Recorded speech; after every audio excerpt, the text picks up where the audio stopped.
Hi, everyone. I guess there's a few people still leaving. We'll jump right into it because I've been told we're a little bit late. So I'm Singh.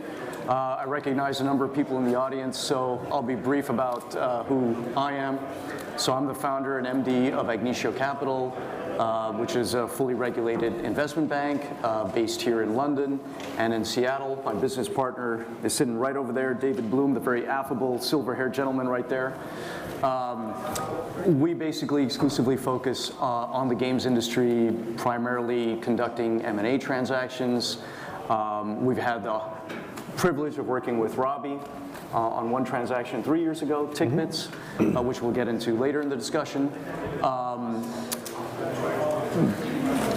What I wanted to, I guess, talk or focus on this particular discussion with Robby is just Animoca's, from inception, the sort of interesting journey they went on, and one that was principally, I think, focused on not only organic growth, but in more recent times, inorganic growth, and changing, I think, on several occasions, pivoting business model.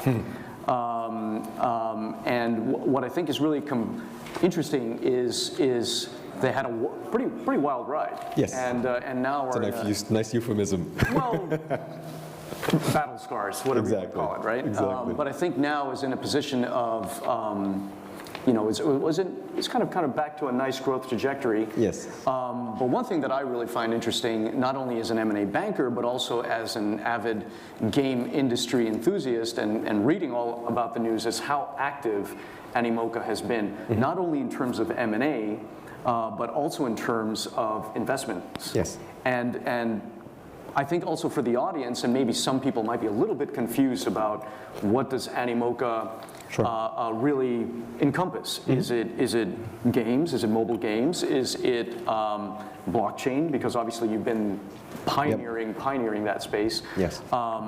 And so I think prior to getting into that, maybe we could just have a quick introduction on yourself. So, quick introduction. Animoca Brands is a 10-year-old business. We're a public company. Headquartered in Hong Kong, but we have offices around the world, largely through acquisitions we've done of studios in different countries. And we're best known to be a mobile game studio specifically focused on leveraging third-party IP, so brands that we license and then make original games based on those brand licenses. And that's what we're known for. We started out primarily focused on casual. As Shum said, we've pivoted several times, which is a nice way of saying slowed down and looked for more growth elsewhere. And so as a result, we've moved from, the sort of core casual market to working on children and families as a target market, to mid-core, to now primarily blockchain in terms of our focus of growth pipeline over the next 2 years in terms of BD. We have our existing traditional so-called mobile games business, which is largely casual and mid-core, and that continues apace. But in parallel, over the last 2 years, we've been extremely active in making investments in blockchain gaming, not just in companies that are in that space, but making investments in businesses where we see the potential for blockchain as a technology to transform what they're doing already. And I think part of what we wanted to talk about today a little bit is why M&A, and why embark on that strategy. I think from our perspective, we realize that as a studio, we know how to do certain things, and we're pretty good at some of those things, but we definitely don't know how to do everything. We're obviously known as a casual studio because casual is something that we really understand. Working with brands, we really understand. We used to try to make mid-core games in-house. We used to try to make, frankly, even more AAA style games in-house, and we were absolute crap at it. We just, we put it out there, it didn't work, we wasted a bunch of money, but everybody wants to do cool stuff, and so they try it. But we found M&A was a great way to then partner with other studios who are good at that and who have those skills that we don't have, because we want to participate in that business segment. And so the best way for us to do that was then to acquire a studio and grow that way. Well, and it's interesting you bring that up. I mean, you've obviously been very acquisitive, very active. I'm sure some people in the audience, and certainly myself, would think, well, how do you integrate studios? I mean, how do you create this, sort of, I mean, as you said, because a lot of companies you're acquiring are based worldwide. So it would be interesting to know. Sure. I think our model is a little bit different.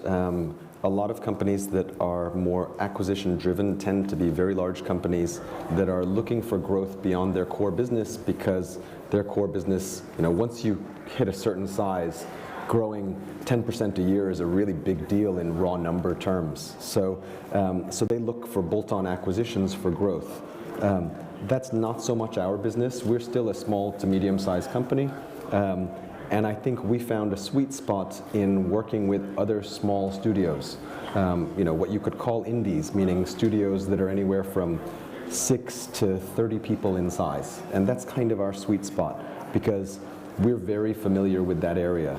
And we approach the idea of acquisition or merger differently, because we're not trying to build one huge conglomerate, one huge corporation out of the business. We actually just want to be a partnership of studios, if you will, under an umbrella, because the reason we want to work with a studio is because they make really great stuff, right? But often a small studio suffers from an inability to have the resources to do everything that's required of a company. So they have to do legal, they have to do HR, they have to do finance, they have to do UA and monetization and marketing. And that, obviously in big companies, they have big studios of data scientists and UA teams and all this kind of stuff. And if you're 15 people, you don't have the resources to do that. But where you can benefit from centralizing some of that, these small studios that we acquire can then focus just on building great games and doing what they do. Whereas, when you're only 10 people, often the founder is also the lead programmer, is also the one who spends 1 week a month signing checks or doing payroll or things like that. Right. So I guess it's taking some of that burden off of the founders in particular, since it sounds like most of the companies you're acquiring are probably founder-led and probably don't have larger organizations. Correct, but have had successful products, right? Indeed. And some success, but are looking at how can they get bigger than the previous success they had, because maybe they were limited by not having in-house marketing or in-house UA or something like that. Sure. And then what about, I guess, a couple of questions then, because you mentioned you're also kind of a relatively, let's say, smaller to mid-sized player yourself. And so as you said, you're acquiring kind of, let's say, indie-sized studio. Is there a particular size of deal that you're looking, or a sweet spot or something, or not? For us, and we're a public company, so it's public information, at 150 million Australian market cap, we don't look at anything that costs more than $10 million, because that's just, that's the budget, right? Unless it's a pure equity deal, but otherwise it's difficult because it's a size ratio issue. And that's interesting then. So if you're saying it's sort of up to the 10 million, let's say, mark, thereabouts, do you see a lot of potential competitors out there? Because obviously you have much larger players in the industry, but with market caps of over $1 billion, doing much larger transactions.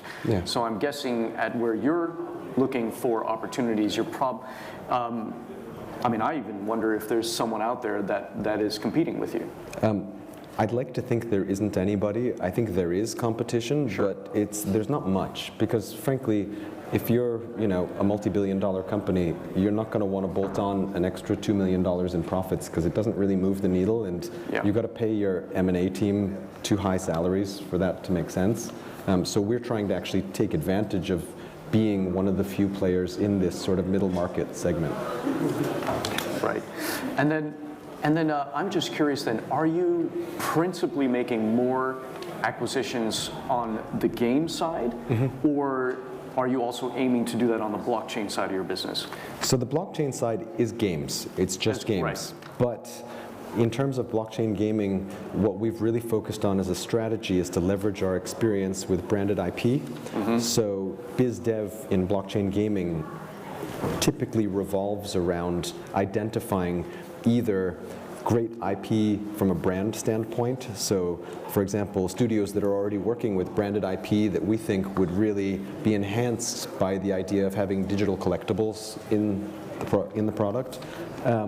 Or IP in terms of, this is a great game, we have a brand library of 100 different brands we work with. If we put some of those brands into this great game format, then we could make a great new product together. So would you say then, and I'm just going to point out an example because I think it's a good one for the audience to know, when you acquired Pixowl, yes, who I'm sure a lot of developers here are familiar with, and their title Sandbox, could you maybe give a concrete example of how Sure. that would work? So I think Pixowl was an eerily appropriate acquisition for us, only because their legacy business was also branded casual games, which was hand in glove with what we were doing. We actually met because we were both licensees of Garfield's originally. And so that business we really understood well, but they were in the process of taking their existing 2D sandbox game, which is a user-generated content game, and creating a 3D blockchain version where the users who generate content in there can actually own the things that they create in the world. We thought that this was a fantastic implementation of blockchain in games. So when we did the acquisition, we liked that we understood the core business, which provided the revenue, the P&L foundation. Right. But we also really liked where they were going and felt like we could add value to them, and they could also add value to us because some of the things that they'd been exploring on the newer technologies also could be informative to our team. Sure. That's interesting. So I guess then, from a blockchain perspective, it's finding other studios that aren't so dissimilar, that probably have already some success, operating history, and have had some titles out there that have either a branded IP component or have been successful, or maybe even original IP that could then have derivative products, but that could be good candidates for, let's say, blockchain type technology. Yes, and I think also going back to what you were alluding to earlier, when we see how we work with all these companies that we acquire around the world, it's typically a relatively hands-off approach, because part of what we like about them is they are independent studios and they do a good job running their own ship, and they just need help in the areas where they actually don't want to be that heavily involved. We leave them to their own devices. We set targets and KPIs and stuff together, but as long as they hit their KPIs, hey, it's less management headache for us if they can manage themselves.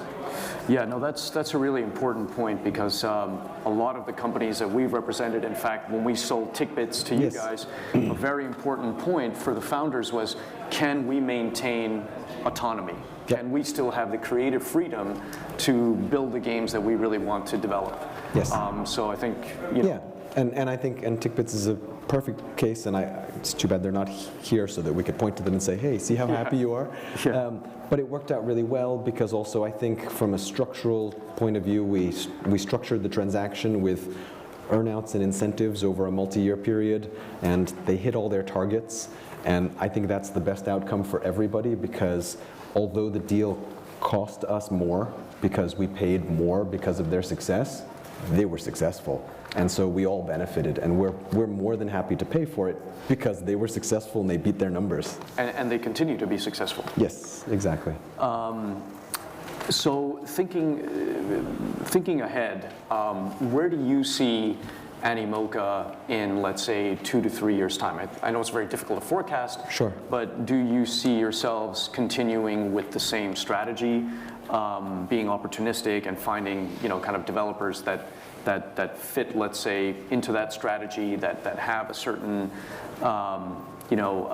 independent streak, or maybe, niche game focus, genre focus, and let's say enable them to just grow faster? Yes, I think absolutely. And I think the other thing that we didn't talk about is we have, and obviously this is all public information so I can share it, but we have also made passive investments in other people in the blockchain gaming ecosystem, and that's primarily because we really wanted to take a leadership role in that game community, and so we think that It's a very exciting segment, and we just want to be involved as much as we can throughout the game community, because obviously we're not going to make all the great games. Who knows who makes all the great games?